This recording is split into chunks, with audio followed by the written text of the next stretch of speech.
Hey up, Rock God 2004 back with another video for you. I'm going to try and do the impossible now. I'm going to try and list my 20 top favourite films of all time. Some of these may change because it is just so difficult. So most of these are going to be there still. Probably in the top 10 and stuff, but there's a lot I've had to leave out, and it's just no easy task. Before I actually start, I want to go in reverse order, start with number 20. Some of them may sort of jumble about a bit because it's that close I can't decide, but the top 5, I think, are definites. They will always be the top 5, I think. But before I do it, before I go into the top 20, I'd like to give some honourable mentions. I wanted them in the top 20, but I can't have them all in the top 20. So I've got 6 honourable mentions. And the first one is Brian De Palma's Dressed to Kill. I adore this film. Absolutely adore it. I think that's why I was so gutted at the Kino Lorber 4K, because of the unrated cut that's not unrated. But I just love everything about it. It's very probably my favourite Brian De Palma film that I've seen. And I love everything about it. The acting in it, the story, the gore in the uncut version, the twist, everything about it. A lot of people say that the scene in the art gallery can drag on a little bit. I don't think it does. Has me gripped all the way through. But yeah, absolutely amazing film. Dressed to Kill. Brian De Palma's Dressed to Kill. Another one in the top in this 6 honourable mentions is another Brian De Palma film, and it is 1976's Carrie.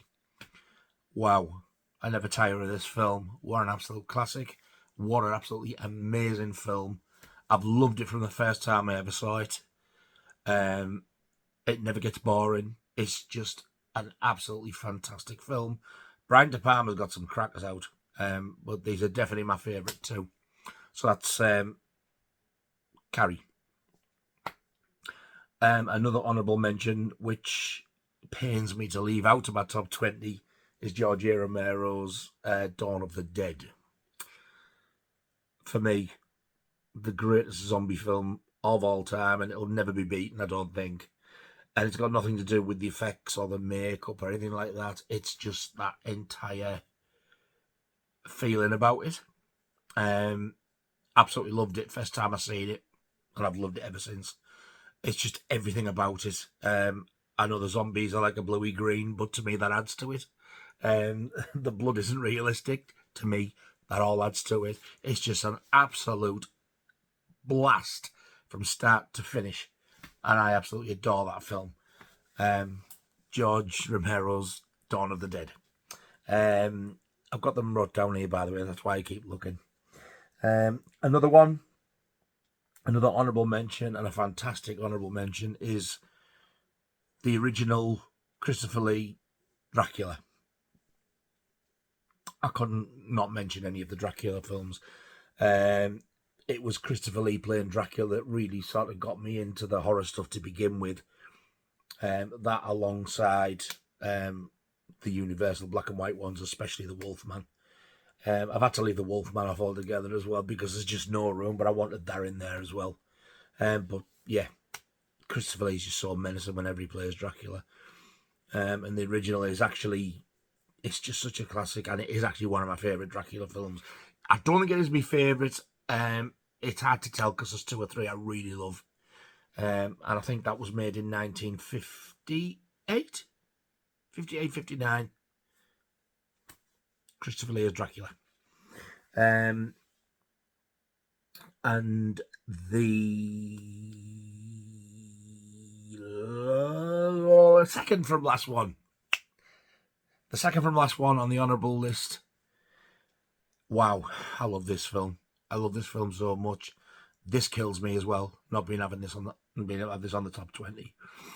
This is probably my favourite video nasty of all time, and it's also the first film that was ever released for the Weinstein Brothers Miramax company, with an amazing soundtrack by Rick Wakeman, and this is The Burning. I adore this film. I adore it. Love it. It is one of my favourite horror films of all time, but gotta keep it short. Gotta keep it short. If I did this list again in another year or something like that, I reckon that The Burning would probably be in there. It's just that close. Love it. And the last one of the 6 on my honourable mentions list that didn't quite make it into the top 20 is a Sean S. Cunningham film. It was originally known over here as Striking Back. Then when it got re-released, it's now out on Blu-ray with the original US title, and it's now called The New Kids. This film is absolutely amazing. I love it. It's fantastic. It's a very early, possibly first performance by James Spader. John Philbin's in it, who was also in The Return of the Living Dead. Is anybody else in it? Tom Atkins is in it at the beginning.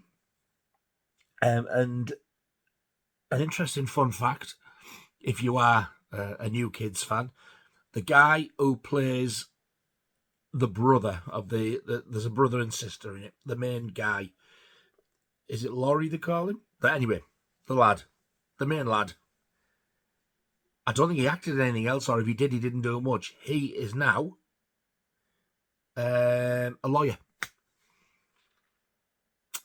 I did see him once on a true crime thing, and I recognised him straight away, and he was somebody's lawyer.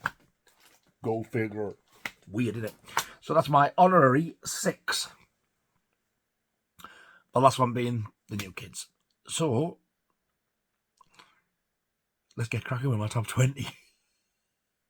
So coming in at number 20. I've watched this film so many times, and it is just such a great comforter. It's one of my favourite black and white films of all time, and it's very probably my favourite Vincent Price film. So number 20 is The Bat. This film doesn't get enough recognition.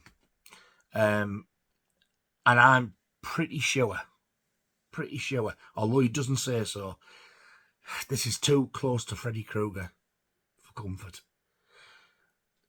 The killer in this, you basically only see him as like a dark shadow. He's got a trilby hat on, and he's got a black glove with 4 metal blades. Honestly, it is bizarre. And I've noticed lately that with watching all the old Hammer films and all the old black and white films, they seem to have a better twist than the modern stuff now. But The Bat is an absolute blast from start to finish. I love it. Highly recommended. Vincent Price and Agnes Moorehead. And it's just a brilliant film. If you get the chance, watch it. That's The Bat. Number 19. People are going to expect this to be higher up. And it's kind of linked to the last one. So, yeah, number 19, for me, it's the original Wes Craven's A Nightmare on Elm Street. Robert Englund just exploded into the world as Freddy Krueger, and nobody else now can imagine anybody else playing the part. They tried it. I personally love the remake, and I thought Jackie, whatever you call him, Jackie L thingy, I think he did a great job given what he was given, and who the hell can follow Robert Englund, really? But for me, he did a good job, but nowhere near as good as the original. My favourite used to be Elm Street 3. And then as I've got older, I've watched them now. Yeah, by far, for me, the original Nightmare on Elm Street is my favourite one out of that series. And I remember going to see it at the cinema in 1984. Absolutely loved it. So I'm sure you've all seen it, but if you haven't yet, give that a watch. That's A Nightmare on Elm Street. Number 18. I'm going to go with the sequel. I've struggled and struggled and struggled with this. I didn't know whether to go for the original or the sequel. I wanted to go for the original because it's an absolute horror classic. And then I wanted to go for the sequel because I've got to admit it does for me. Pip it to the post. I love this film. And this is from 1983. And it is Psycho 2. This takes place, I think it's 20, 22, 23 years after the original. And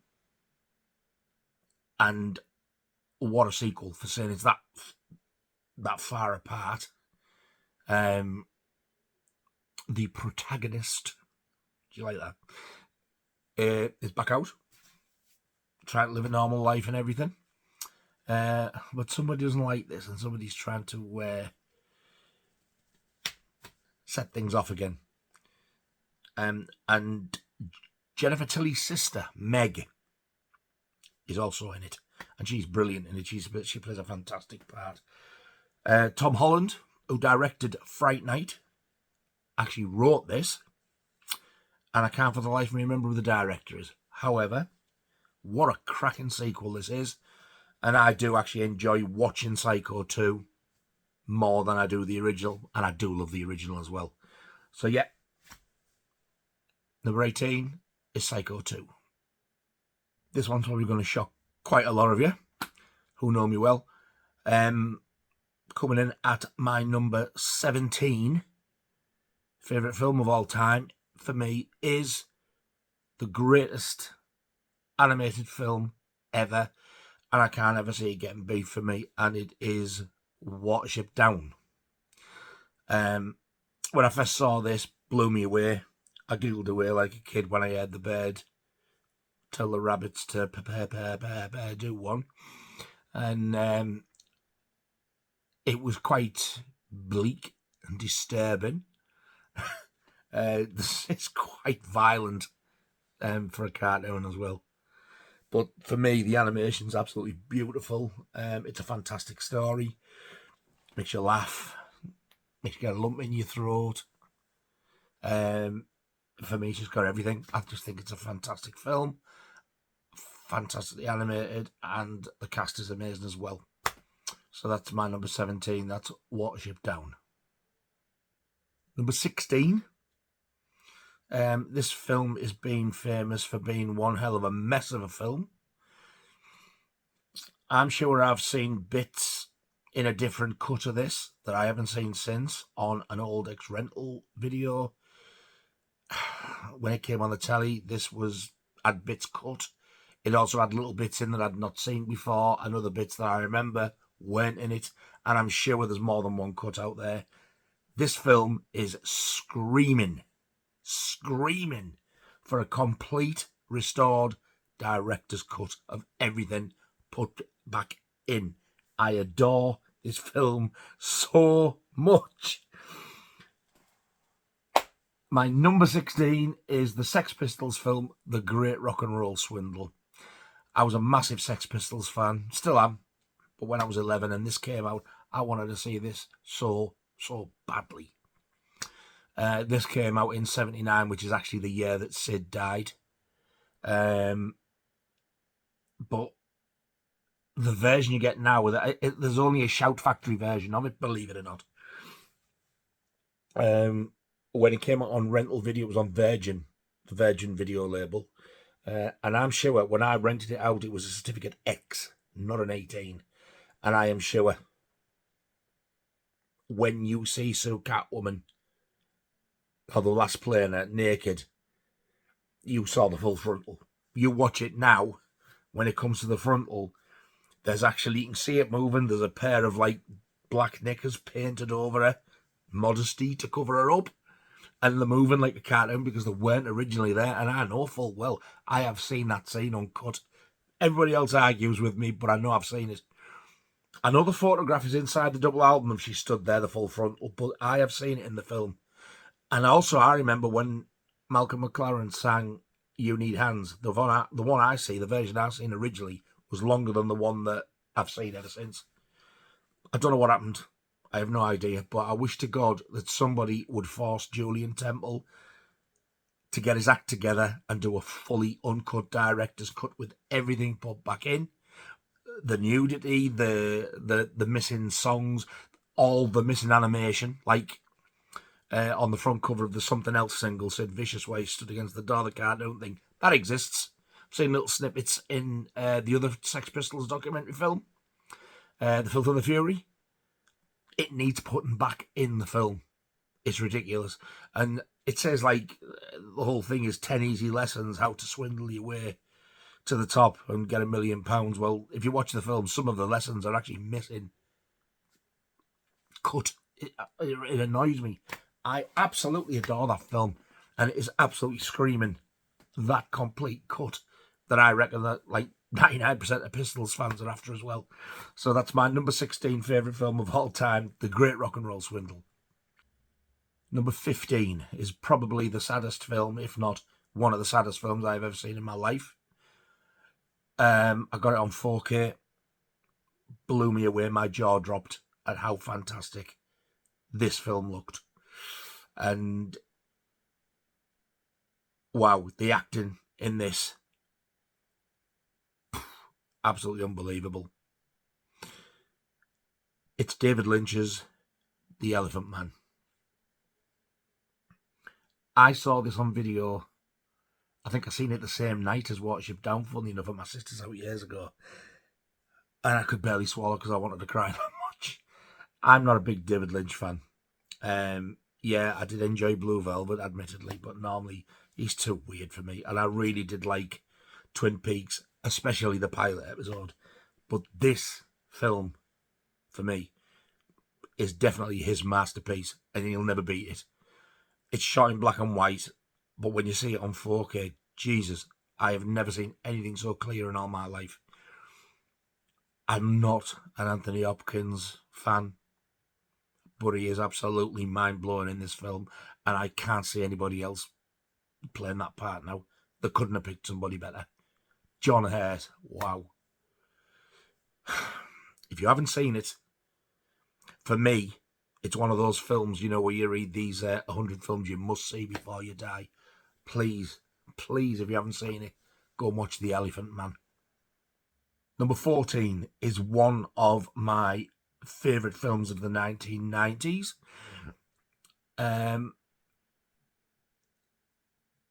This just totally reimagined the slasher film for me. This was a masterpiece. Love it. Absolute genius. Wes Craven's Scream. I love all the sequels. There's not a bad one amongst them. If I had to pick the worst one of the lot, it would be Scream 3. Scream 4 is criminally underrated. And it didn't do well at the box office because Wes Craven was going to do Scream 5 and 6 after it. So there would have been like the two trilogies. Whereas now you've got Scream 1 to 3 as the trilogy. Scream 4 is just a little floater on its own. And now you've got the new ones, Scream 5, 6, and when Scream 7 comes out, there's your third trilogy. Two trilogies and an odd one. I wish that Wes Craven had just bit the bullet and did them. However, I love Scream 5 and 6. They're just so good. They are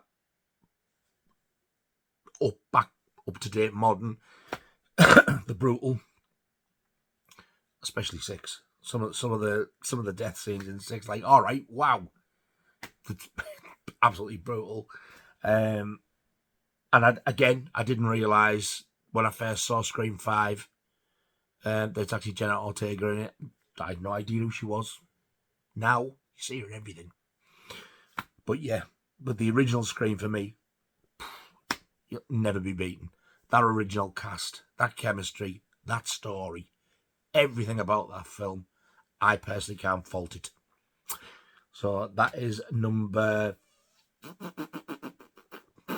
14. I need to say 15 there. It's number 14, 1996, Scream. Number 13. Wow. This is the original in a series of films. Still the best one for me. And this, I think, was made in 1971. What a film. And this is Clint Eastwood as Dirty Harry. I adore this film. What a film. Never get sick of it. I've never seen such a cretinous creep as Andrew Robinson, who plays the main bad guy. He is awful. He's evil. He's smarmy. You want to kill him. He's vile. He does it far too well. What an actor. And Clint Eastwood, he's just like, it's one of the coolest people ever, isn't he? So it's to me, it's one of, if not the greatest cop film ever. It's very violent for its time as well. And this is one of those films where I'm thinking, why am I spouting all this? Because you've all seen it. There's got to be somebody who hasn't. There's got to be. And if you have not seen it, you honestly are truly, truly missing out big time. You need to go and see it. So that is my number 13, and that is 1971's Dirty Harry. My number 12 is another sequel. Again, absolutely adore the original. But for me, the second one, and it does have to be the fully uncut US unrated version. For me, this is my favorite. This is my go-to one out of all of them. And I think this was made in 1982, possibly 3, but I think it was 82. And it is Charles Bronson in Death Wish 2. This is brutal. I thought I'd seen pretty much near enough uncut the version that was on Video UK. And then when I ordered the Blu-ray from America, which was the R-rated cut, I was surprised at how badly cut it was. The UK VHS has got a lot more in than the US R-rated cut. Then Scream Factory released the unrated uncut version. I thought, oh, I'll have that. Because I like it so much as well. I also then got the 4K on Vinegar Syndrome when they released it. But when I first watched that unrated cut, my jaw fell. It is absolutely brutal, the stuff that happens in that film. The scene where they're robbing the house, where the housekeeper is the main one when you get to it. Because when you see the uncut one, there's a lot you didn't even see. It's far, far, far more graphic. And some of the people who you don't see take part, they actually do take part. You've just never seen it before. It is brutal, but what a film. Charles Bronson is an absolute legend. And one of the gang members in this one is a very young, unknown Lawrence Fishburne. And you don't think he's too bad when you watch the English one. When you see the American one, he's vile. You hate him. You hate them all. So yeah, if you haven't seen that, you need to watch it.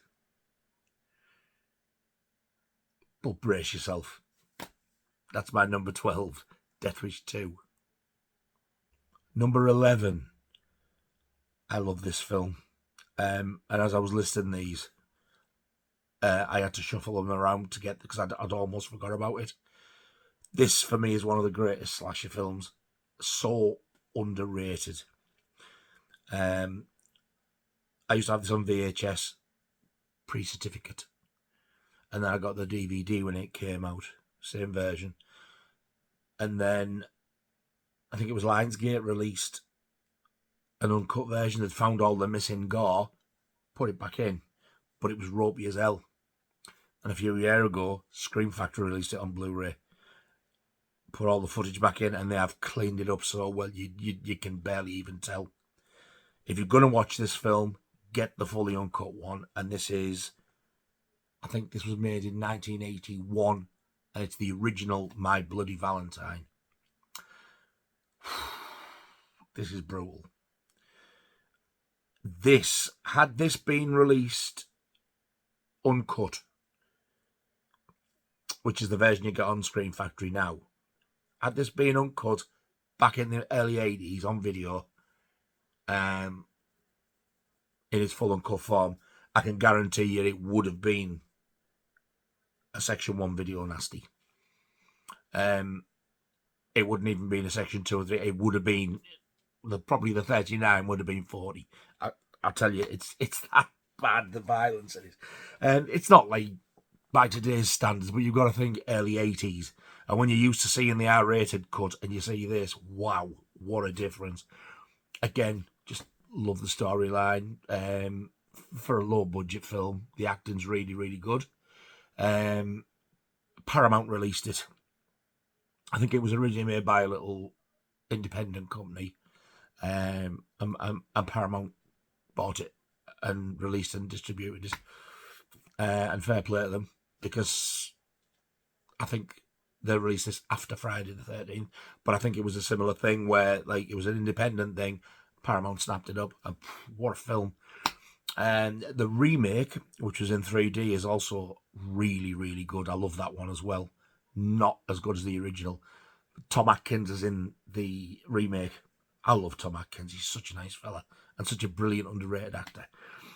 But this one, yeah, if you can track it down, especially if you've got like a multi-region player and you can get the region A locked discs, get the Screen Factory one. If you can't, hunt down that Lionsgate one if you can, because that one is region free. I've got both. I've ummed and ahed about selling the Lionsgate one, but I don't know what to do because it's quite hard to find now anyway. But yeah, number 11, watch it. My Bloody Valentine. So we're up to the top 10. Now this one just shot into my top 10/20 when I bought the Blu-ray last year. I've always liked it, but I hadn't seen it for years. And when I seen it again after all these years, it just blew me away all over again. And my number 10 is a film called The Wraith. Charlie Sheen's in this. I can never remember the name of the actress. She's in Twin Peaks and she plays Hair Who Keeps Dancing with like the 50s hairdo. And she's in Boxing Helena, and she's also in... Is it Sherilyn? Sherilyn Fenn, I think they call her. Anyway, people have said to me, like, when I say you need to watch The Wraith, what's it about? And I don't really want to say too much, because it's just one of those films you think, like, just go and watch it. It's so different, and it absolutely epitomizes the 80s. If you like your 80s films, I swear to God, you are going to love this. I adore it. Love it. It's one of them where I could watch it every night for 2-3 weeks and I wouldn't get sick. It's just such an absolutely amazing total escapism film. It's got a bit of everything in. It's funny. It's violent. There's murder in it. There's gang culture type of thing. There's a bit of car racing in it. There's the fighting over the girl type of thing. Honestly, what a film it is. Charlie Sheen's fantastic in it. Charlie Sheen. What a bell end. Charlie Sheen's not bad either. And Sherilyn, whatever you call her, is amazing as well. The main gang member, the head dude, you want to kill him. You want to smash his face in. And there's also, as part of the gang, there's also Clint Howard, who is the brother of Ron Howard, director of The Grinch, and Arnie Cunningham in Happy Days. He's in it as well. He's also in Evil Speak. But what a film. Absolutely love it. I can't recommend it enough. So that's my number 10, The Wraith. Number 9 is a film I adored on my first viewing, and I watch this quite regularly, and I've never gotten sick of it. And this is like nearly 2.5 hours long, possibly a bit longer. For me, don't watch the English cut. Watch the full US cut, the longer one. And I remember when this came out on the pictures, and I was absolutely terrified just by the TV spot. And then when I watched it, oh my God, loved it. And I still love it to this day. This was released in 1980 by Warner Brothers, and this is Stanley Kubrick's The Shining. Jack Nicholson. I just think about him now doing it, and it's like, wow. Shelley Duvall. I felt so sorry, but my God, does she act in that film. What a film. Again, it's one of them where I think most people have seen it, but there is going to be people who haven't. And if you're not on the fence and you've never seen it, don't get me wrong, you're not going to get an action-packed Stabathon or like way out there action film at all. You've got to sit and listen to what's going on. And it's just the entire thing. It's the atmosphere. It's like the stories that go on there. It's what happens in the hotel. It's everything about it. There's just something about that film. And for me, it's Kubrick's finest hour. I'm not a massive Kubrick fan. Love some of his stuff. I love this. I love Clockwork Orange. I've not seen many others, to be honest. But this blew me away. And it still astounds me now at how good this film is and how well acted it is, even after all these years. So that is my number 9, The Shining. Number 8. I remember when I watched this, it took a long time for me to watch this because I was scared of violent films. I was like, if there's fighting and people getting battered, I want to be sick. It's going to knock me ill. Anyway, was I proven wrong? This is a blast from start to finish. This is non-stop action all the way through. And this is a late 70s film. Another Paramount film. This is 1979's The Warriors. When I got this on Blu-ray, I got the imprint Australian import. My God, it's gorgeous. It is absolutely gorgeous. My only problem is I wish that they'd have inserted all the extra scenes at the film for TV. So you get that extended intro where they're actually sat talking on the boardwalk and you see the Warriors spray painted logo in the background, which up until that TV version was shown, we only ever saw that as a photograph on the back of the video or DVD cover. But that scene does exist. It was shot for telly, so that when they cut the violence out, they could replace it with something else for the running time. There's quite a few shots that were taken out. Now, the shots are on the disc, but they're pretty crummy quality, like VHS quality. Now, I know there's better prints exist because I know I used to have that full version on a recorded VHS off the telly. It was on BBC 2 years ago. And I'm sure it's been on the telly in the States so many times. I would like them to put all those scenes in and do like a full length cut of that. But avoid the director's cut like the plague. It's terrible. We can do without those little comic inserts. Thank you very much. It was pathetic. Yeah, Walter Hill wanted his vision of the film to be like that originally, and I really do believe that if he'd have released it like that originally, it wouldn't have been anywhere near as popular as what it is now. If you've not seen it, it's basically there's a big meeting with all the gangs around this certain area of America, and they've all come in to see this fella, Cyrus, who's the head honcho of the head gang, and he's basically trying to get all the gangs to stick together, call a truce, so they can come and go into each other's territory in peace and stuff, stop all the war, because it does against the police and all that type of stuff. Somebody shoots him. The Warriors get the blame. So the rest of the film is them trying to bop their way back home without being killed, because every gang in the state or whatever it is, they're all after them. And it's just non-stop all the way through. What a film. Absolutely love it. Walter Hill directed it. who later then did 48 Hours and another 48 Hours, which I also love. But this is definitely my favourite Walter Hill film. If you're going to watch it, try and watch the theatrical cut. If you know anybody who's got it, say, "Oh, I've got the TV cut on video. Try and get that one as well." But avoid the director's cut because it's bloody awful. So yeah, absolutely adore that film. That's my number 8. 8th favourite film of all time, The Warriors. Number 7, this is where it's getting closer and closer now, because number 7 and number 6 could swap at any time. In fact, number 7 and number 6, yeah, I was going to say 5, but no, yeah, number 7, it's so difficult. I absolutely fell in love with this film the minute I seen it. The best Jaws rip-off type of thing, but it's not a shark. When I saw this on video, I was like, wow.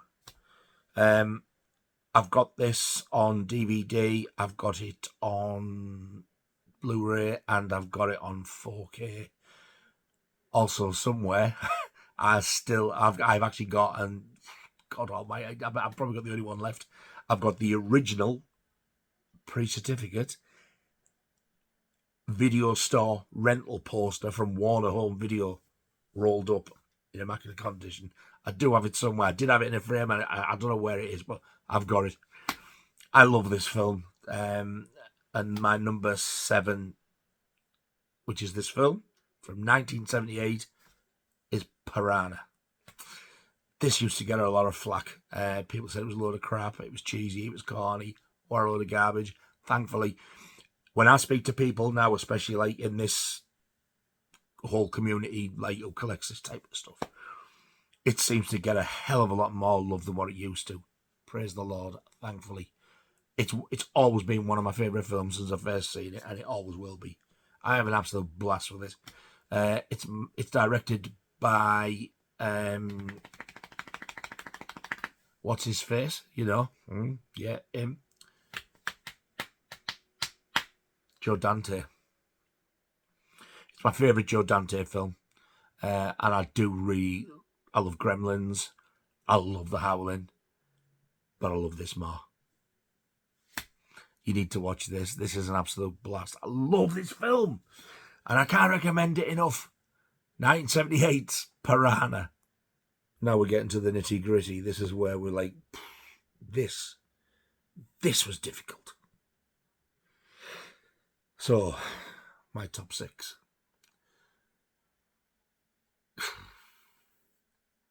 Yeah. I'm trying to decide. Yeah, coming in at number 6. It kills me to do it. Because this film, wow. For me, number 6, my 6th favourite film of all time, possibly 5th, is the funniest and greatest vampire film ever made from 1985, and it's Fright Night. This film has everything. This is so funny. The makeup, the effects, everything about this film. The soundtrack is immense. Lovely, lovely, juicy 80s soundtrack, but not stuff that you've normally heard. You'll have heard of the artists. There's a brilliant song on it by Ian Hunter, who used to be in Mott the Hoople, called Good Man in a Bad Time. Oh, wow, what a song. Evelyn Champagne King does another cracker. Sparks are on there. Devo are on there. The J. Giles Band, who did Centerfold, they sing the title track, Fright Night. What a soundtrack. If you can get the soundtrack, get it. It's amazing. If you haven't got the film, you need to get it. It is brilliant. Chris Sarandon, wow, plays Jerry Dandridge. He's funny. He's exceptionally menacing. Roddy McDowall is phenomenal as Peter Vincent, who's this TV character vampire killer. I'm trying not to give too much away because I know a lot have seen it, but yeah, if you haven't seen it, please watch it. It's just such a fantastic film. So that's my number 6, 1985's Fright Night. Here we go. Top 5. Coming in at number 5, without any shadow of a doubt, the greatest werewolf film ever made, An American Werewolf in London. John Landis's masterpiece for me. It is absolutely rib-ticklingly funny. The transformation is one of the greatest things I've ever seen filmed to date, and as far as werewolf transformations, it's never been beaten. The Howling came close, I'll give it that. Very close, because the Howling's great as well. But this film, wow, this is like, although it's a werewolf film and people are getting killed and stuff, this is just such a feel-good film. If you're ever down and you want cheering up and you want to watch a horror film, this is the bad boy to go to. It is fantastic. If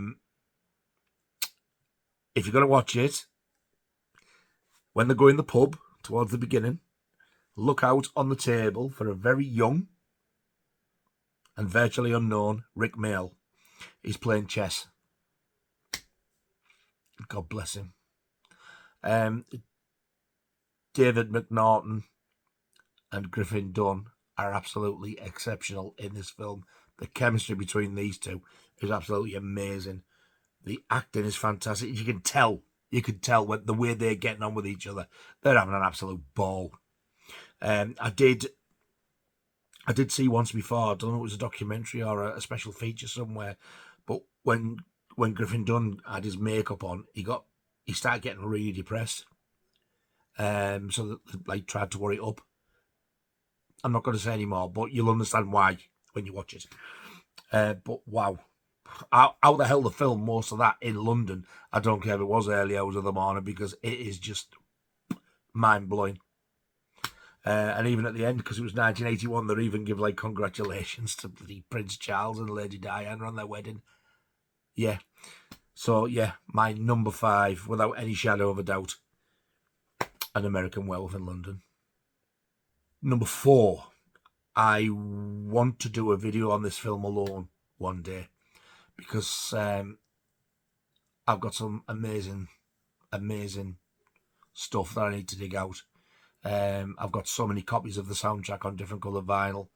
I've actually got the UK quad, the original UK quad poster of this, and I've got the most beautiful Scream Factory Blu-ray version of it. This is an anthology film, and for me it is the greatest anthology film, horror anthology film ever, and to this day it still has never been beat. I absolutely adore this film. Written by Stephen King, directed by George A. Romero. Wow. 5 stories, 1982's Creepshow. I love everything about this film.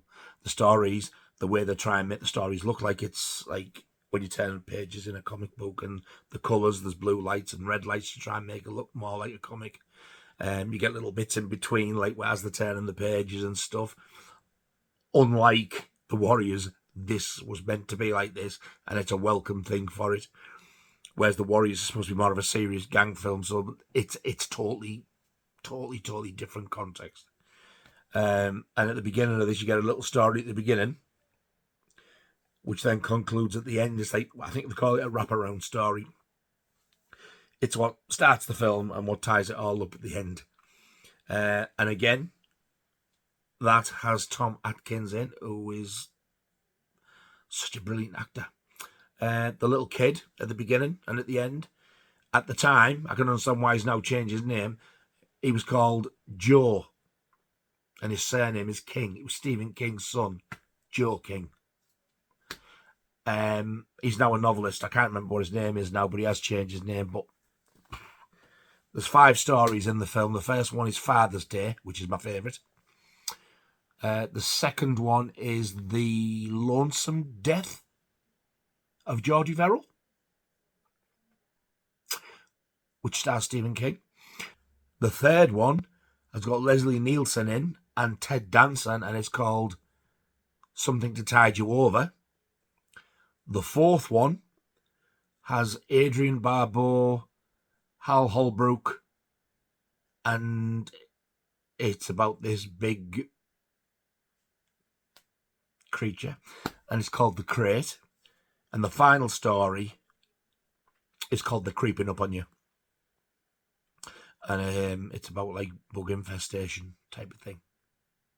And that's as well as the wraparound story. It goes on for about 2 hours, doesn't feel that long. What a film. It's fantastic. Highly recommended, and it is without any shadow of a doubt my fourth favourite film of all time from 1982, Creepshow. Number 3, my third favourite film of all time. When I first saw this, I was 13-year-old, couldn't sleep for 3 days, closed my eyes, kept seeing the swine at the end of my bed, terrified. Whew. Most people have seen this. It's an absolute belter, absolute classic. I do hear people don't like it. They do say, oh, it's crap and all that. Yeah, well, I do understand that, but please understand that you are wrong. For me, this is the greatest John Carpenter film ever as well, and it's from 1978, and it is his absolute poo your pants classic, Halloween, with one of the worst UK quad posters I have ever seen in my life. I've tried to use all the UK quads for these, but my God. Yeah, you want the USA out with the knife and the pumpkin. What can I say about this film? Jesus, this is bad if you've got asthma and you've never seen it, because it's terrifying. For me, it is anyway. You've got to think, though, this is 1978, and people nowadays, they're being exposed to a lot more things like Terrifier, all these gory films and all these really scary supernatural things like The Conjuring and stuff like that. This is when the slasher films were just like getting popular. It wasn't the original slasher, because like Black Christmas came before it. That was another one I would have liked on my list as well. Black Christmas is one of my favourites. But yeah, Halloween, it kind of got the idea from Black Christmas, but then once Halloween came out and went mental, that's when the rest of them started. So like you get Friday the 13th, My Bloody Valentine, and all that. I think if it hadn't been for Halloween, most of these horror films that we've got now, The Burning, another one as well, we may not have had them. So it came just at the right time. And for me, the 70s and 80s is the greatest horror period anyway. Halloween does feel more like an 80s horror film than a 70s, because when I think of 70s, it's more like the Hammer stuff, and also, yeah, things like flares and stuff, like the later Dracula ones, because they're like very sort of psychedelic and that type of stuff. Whereas for saying it was 1978, Halloween would have slotted very nicely, thank you very much, in the 80s stuff. Introduced us to Michael Myers, one of the greatest horror icons ever. What can I say? What a brilliant, brilliant horror film. And for me, my third favourite film of all time. If you've been with your eyes closed for the last 40 odd years, you need to go and watch it. So that's 1978's John Carpenter's Halloween. Nearly there. My second favourite film of all time is from 1980, released by Paramount in the States and Warner Brothers over here. And it's got one of the worst 4K restorations I've ever seen. However, the Blu-ray in the Scream Factory box set looks absolutely phenomenal. So without any doubt whatsoever, number 2, my second favourite film of all time, is the original 1980 Friday the 13th. When I saw this, it blew me away. I saw part 2 before this, which kind of did spoil it a little bit, but because I knew who the killer was. But when I watched it, I was like, wow, amazing. I honestly, I can't tell you how many times I've seen this film. This is another one of my go-to films. And this is also another comforter for me. I know it's weird, I know, but yeah. I just have a fantastic time with this 43 years later, and I still love it as much as when I first saw it. So, yeah, if you've not seen it, please go and see it. That's 1980s original Sean S. Cunningham classic, Friday the 13th. Well, slap of my thigh. We're at number 1. Does anybody even really need to ask? My favourite film of all time, Upside Down, is Steven Spielberg's Jaws. Has been since I was about 12-year-old, and that ain't gonna change anytime soon. I've seen so many brilliant films that I love, like Friday the 13th, but nothing comes close. It's just an absolutely flawless, perfect, phenomenal film. Rubber shark and all. I read somebody had put once that when they watch the film, they think people laugh at the rubber shark, and they said, I actually think that the rubber shark looks scarier than a real shark. And I have to agree. I do 100% absolutely have to agree. It's terrifying. I saw this last year at the cinema when it got re-released in 3D. And when I seen it and I saw the depth, I nearly cried. It just blew me away. I can't tell you how much I love this film. I'm always on the lookout for stuff, whether it be T-shirts or whatever. I just love it. It's my favourite film. It's got my favourite poster artwork for a film. Hence why I've got it on my arm there. Everything about it. Everything about it. I didn't want to put 2 films of the same series in there because I would have put Jaws 2, because Jaws 2 is also one of my favourite films. But I thought, I'm not going to put it because it's just like I want to put all the sequels, and there's far too many of the other ones. Hence why I put like Psycho 2 and not Psycho, because that's the one I like the best. But I love Jaws 2. Jaws 2 would probably be, I don't know, it would be top 10, but I didn't think it fair to not only cheat and put 2 films from the same series in, but also jeopardise another amazing film from being in its rightful position where it is. What can I say? They could not have got those 3 main characters better if they tried. Richard Dreyfuss, Roy Scheider, Robert Shaw, and Chrissy, who's played by Susan Backlany. Oh my God. That at the beginning, that opening scene, it is terrifying. I don't know how she did it, but she's phenomenal. She's amazing. People have asked me before, like, what's your favourite scene in Jaws? There's a few, but I would have to go with that one, the opening scene, the swimmer at the beginning, because it's just so scary. It terrified me when I was 12-year-old. I was shaking, and like it was only a PG, and I'm like, what the hell have I come to see here? Why have I done this? To this day now, even now, I will never, ever understand in a million years how the hell that film was ever released as a PG. Over here now, it's a 12, which is better. I personally still, to this day, think it should be a 15. When it got released over here, it was a certificate A, which is now a PG. For me, it should have been a double A, which is the 15. But yeah, 12's all right, but it's just, to me, it's too bad for kids. I have this ongoing discussion / argument as well. Is it a horror film? I think it feels like one. A lot of people say it is. A lot of people say it isn't. So if people say to me, what's your favourite horror film? I go, well, if Jaws is allowed, Jaws. If not, Friday the 13th.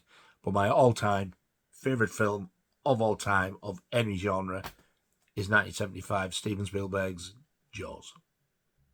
I think that's one of the toughest videos I've ever had to do. That was not easy, but my God, I have had such a ball doing it, trying to think of them. I've never done a favourite one before. I've always done unboxings and stuff like that. So I hope you enjoyed this. Anyway, let me know if there's any of them, if you know me well enough, like, have any of what I've picked shocked you? If you know what I like as well, is there any I've missed? Because some of these could change a little bit. But yeah, I've had a ball. I've had an absolute ball doing this one. I've really, really enjoyed it. If any of yous, especially if you've got your own channel as well, if any of you fancy doing this, if you do it, let me know so I can watch it, because I'd be really interested to see what everybody else's is as well. So yeah, I hope you enjoyed that. Thank you very much indeed for watching, all two of you. It's been an absolute pleasure. I've thoroughly enjoyed doing it. I hope you enjoyed it as much as I did making it. And if you have subscribed, you are a star. I love you to bits. Thank you so much. And I will see you very soon on the next video. You all take care of yourselves, and I shall see you soon. Ta-ta.